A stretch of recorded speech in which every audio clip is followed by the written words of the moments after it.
కర్ణాటకలోని రాయచూర్లో సెల్ఫీ దిగుదామని చెప్పి భార్య భర్తను నదిలోకి తోసేసిన ఘటన కర్ణాటక వ్యాప్తంగా కూడా సంచలనంగా మారిన విషయం మనందరికీ తెలిసిందే. అయితే ఇప్పుడు ఈ కేసులో ఒక బిగ్ ట్విస్ట్ చోటు చేసుకుంది.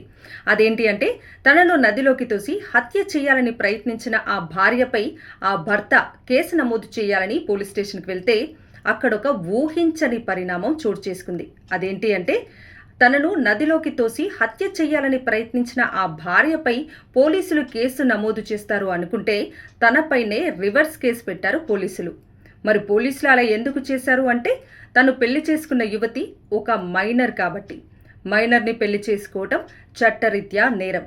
పోలీసుల ఇన్వెస్టిగేషన్లో ఈ విషయం తేలింది కాబట్టి ఆ భర్తపై అలాగే అతని తల్లిదండ్రులపై పోక్సో కేసు నమోదు చేశారు.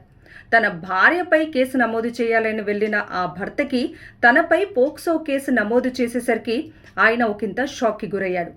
మరి ఈ కేసులో భర్తను నదిలోకి తోసి హత్య చేయాలని ప్రయత్నించిన ఆ భార్య నిందితురాలా, లేక ఆ యువతి మైనర్ అని తెలిసి కూడా పెళ్లి చేసుకున్నాడు కాబట్టి ఆ భర్త నిందితుడా? మీరేమంటారు?